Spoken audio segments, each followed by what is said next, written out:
Assalamualaikum warahmatullahi wabarakatuh. Salam dan bahagia Bapak Ibu guru semua. Perkenalkan, nama saya Tarbiyatul Uluwiyah. Saya adalah guru pendidikan agama Islam di SD Negeri 02 Tengeng Kulon, Kecamatan Siwalan, Kabupaten Pekalongan. Pada kesempatan kali ini saya akan mencoba menjawab pertanyaan pada Modul 1, topik 2 pada asesmen 2, yaitu menjawab dua pertanyaan. Pertanyaan yang pertama, apa saja praktik yang memfasilitasi lingkungan dan interaksi yang inklusif menurut UDL dengan memberikan contoh spesifik? Lalu pertanyaan kedua, jelaskan nilai-nilai, praktik, dan keterampilan pribadi dan profesional dalam mengimplementasikan UDL, serta memberikan masukan bagaimana hal itu akan memengaruhi implementasi UDL.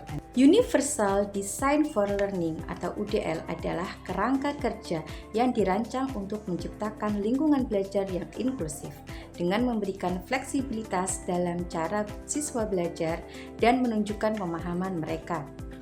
UDL membantu semua siswa, termasuk mereka yang memiliki kebutuhan khusus, agar dapat belajar secara efektif. Terdapat beberapa praktik yang memfasilitasi lingkungan serta interaksi yang inklusif menurut UDL. Yang pertama, menyediakan banyak cara untuk memperoleh informasi. Setiap siswa memiliki gaya belajar yang berbeda, jadi penting untuk menyajikan materi dengan berbagai cara. Prinsip menyediakan banyak cara untuk memperoleh materi atau informasi dalam kerangka kerja Universal Design for Learning atau UDL bertujuan untuk menyajikan konten dan materi pelajaran dengan cara yang bervariasi, sehingga setiap siswa memiliki kesempatan untuk memahami materi sesuai dengan gaya belajar dan kebutuhan mereka masing-masing. Setiap siswa memiliki cara unik dalam menerima dan memproses informasi. Beberapa mungkin lebih mudah belajar melalui penglihatan atau visual, mendengar atau auditori, atau bahkan dengan sentuhan atau kinestetik. Dalam lingkungan yang inklusif, guru diharapkan bisa menyediakan beragam cara untuk menyampaikan informasi agar semua siswa memiliki akses yang setara terhadap pembelajaran. Sebagai contoh, dalam pembelajaran agama Islam, pengguna dapat atau guru dapat menggunakan video, gambar, serta teks untuk menjelaskan sejarah-sejarah Nabi. Kemudian siswa yang lebih visual atau audio lebih mudah memahami materi. Praktik yang kedua, memberikan pilihan untuk pemahaman. UDL mendorong adanya beberapa pilihan bagi siswa untuk menunjukkan hasil belajar mereka, sehingga mereka dapat memilih cara yang paling nyaman dan sesuai dengan kemampuan mereka. Prinsip memberikan pilihan untuk menunjukkan pemahaman dalam Universal Design for Learning berfokus pada pemberian kebebasan kepada siswa untuk mengekspresikan apa yang mereka pelajari dengan cara yang paling nyaman dan sesuai dengan gaya, keterampilan, serta minat mereka. Dengan memberikan pilihan ini, siswa bisa menunjukkan pemahaman mereka secara optimal, mengurangi hambatan yang mungkin mereka alami jika dibatasi pada satu metode saja. Pada dasarnya, tidak semua siswa memiliki cara yang sama untuk menyampaikan apa yang mereka pahami. Beberapa siswa mungkin pandai dalam menulis, sementara yang lain lebih suka mengekspresikan pemahaman mereka melalui media visual, lisan, atau bahkan melalui presentasi dan praktik langsung. Sebagai contoh, saya dapat memberikan siswa pilihan untuk membuat poster, video pendek, atau esai untuk menunjukkan pemahaman mereka tentang nilai-nilai Islam. Metode ini dapat menarik berbagai gaya belajar siswa, baik yang lebih kreatif maupun verbal. Praktik yang ketiga, menciptakan ruang kolaborasi yang aman. Kolaborasi dapat meningkatkan pemahaman melalui diskusi dan interaksi sosial. Untuk itu, perlu dibuat ruang yang aman dan inklusif bagi siswa untuk bekerja dalam kelompok atau pasangan.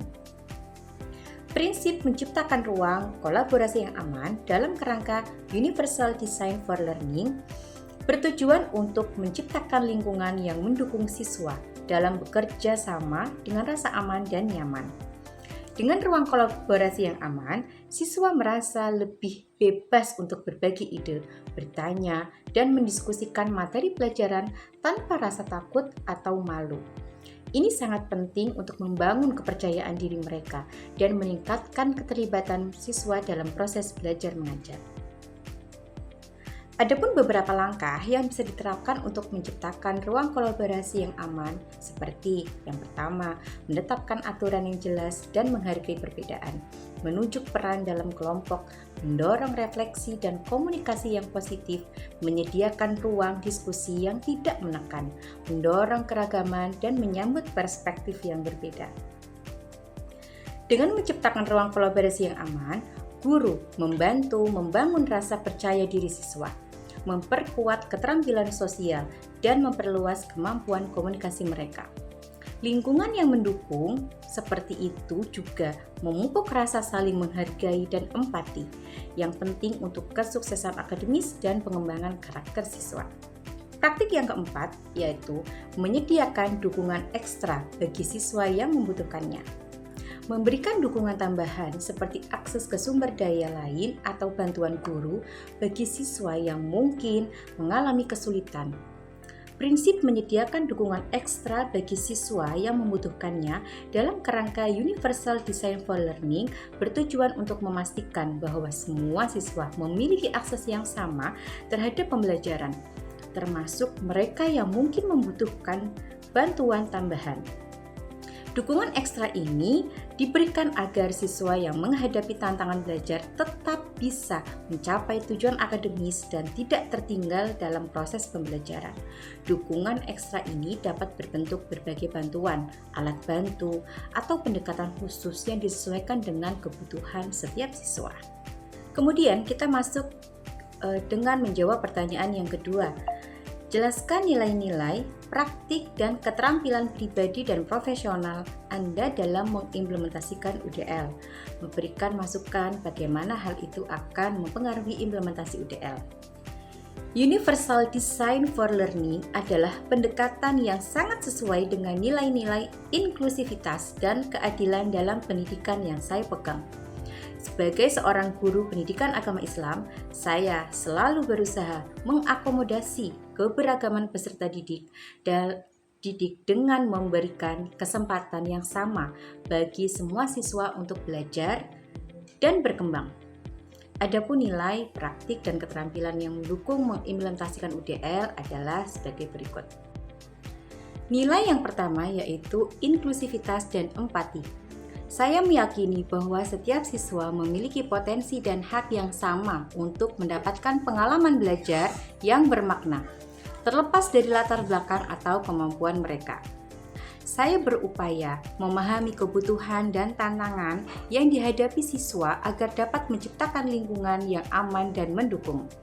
Hal ini membantu saya berkomitmen menyediakan akses belajar yang sesuai bagi setiap individu.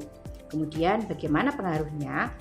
Nilai inklusivitas dan empati ini mendorong saya untuk selalu mencari cara agar pembelajaran dapat diakses dan dipahami oleh semua siswa. Melalui Universal Design for Learning, saya semakin termotivasi untuk menyesuaikan metode pembelajaran yang memenuhi kebutuhan semua siswa, termasuk penggunaan alat digital untuk menyajikan materi dalam berbagai format. Kemudian yang kedua, penggunaan teknologi dan pembelajaran berdiferensiasi. Teknologi digital, saya terbiasa menggunakan media digital yang interaktif dan visual dalam pengajaran.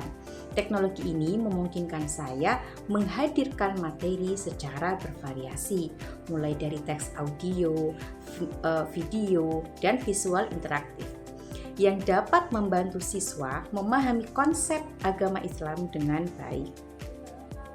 Kemudian pembelajaran berdiferensiasi. Dalam praktiknya, saya sudah menerapkan beberapa metode pembelajaran yang berdiferensiasi melalui program-program seperti pembelajaran yang menyenangkan, Pendekatan ini selaras dengan prinsip UDL dalam menyediakan berbagai cara untuk menunjukkan pemahaman serta merespon kebutuhan belajar yang berbeda-beda. Kemudian pengaruhnya dalam praktik teknologi dan pembelajaran berdiferensiasi, saya lebih siap untuk mengimplementasikan Universal Design for Learning. Teknologi memudahkan saya untuk mengakses berbagai sumber daya belajar yang mendukung keberagaman gaya belajar. Sementara pengalaman saya dalam pembelajaran berdiferensiasi memperkuat keterampilan saya dalam membuat penyesuaian sesuai kebutuhan siswa. Kemudian yang ketiga yaitu keterampilan mengadaptasi dan berkolaborasi. Saya mampu menyesuaikan rencana pembelajaran dengan fleksibilitas yang tinggi, baik dari segi materi maupun pendekatan pembelajaran. Ini penting dalam UDL karena mendorong saya untuk terus mencari cara agar pembelajaran lebih inklusif. Kemudian, secara kolaborasi, saya aktif mencari ide dari rekan pendidik serta pengalaman dari pendidik lain yang menggunakan teknologi Google. Kolaborasi ini membantu saya untuk memahami berbagai pendekatan dalam menerapkan Universal Design for Learning. Lalu pengaruhnya, keterampilan adaptabilitas membantu saya membuat penyesuaian sesuai kebutuhan siswa dalam berbagai situasi. Sementara kolaborasi memberikan wawasan baru untuk meningkatkan praktik UDL melalui alat dan metode yang lebih efektif. Saran yang pertama yaitu mengeksplorasi lebih banyak sumber daya. Menggunakan lebih banyak alat digital yang mendukung variasi akses materi seperti aplikasi pembelajaran berbasis audio juga video. Masukan yang kedua, meningkatkan refleksi dan umpan balik dari siswa. Melakukan refleksi lebih sering tentang bagaimana siswa merespon pendekatan UDL yang diterapkan. Umpan balik dari siswa akan membantu memahami efektivitas pendekatan yang digunakan. Kemudian yang terakhir yaitu pengembangan profesional, mengikuti pelatihan atau workshop mengenai Universal Design for Learning dan teknologi pendukungnya agar dapat terus mempengaruhi atau memperbarui keterampilan dan mendapatkan ide baru untuk mengimplementasikan UDL yang lebih efektif. Pendekatan-pendekatan atau masukan tadi diharapkan dapat menciptakan lingkungan belajar yang inklusif, responsif terhadap kebutuhan siswa, dan efektif dalam memfasilitasi pencapaian hasil belajar yang optimal. Semoga bisa bermanfaat untuk Bapak Ibu semua. Kurang lebihnya saya mohon maaf. Wassalamualaikum warahmatullahi wabarakatuh.